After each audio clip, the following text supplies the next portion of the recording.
As you can see, the vaccine has been served, so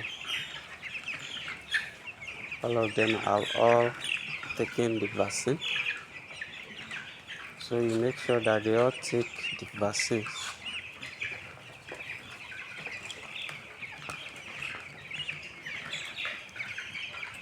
So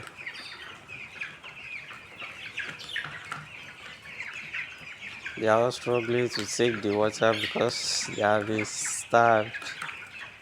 So they are all thirsty. They all want to take water. This is how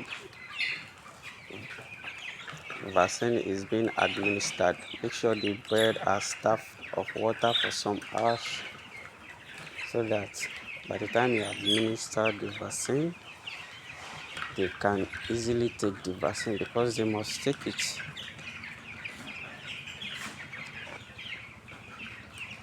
So they all take the vaccine.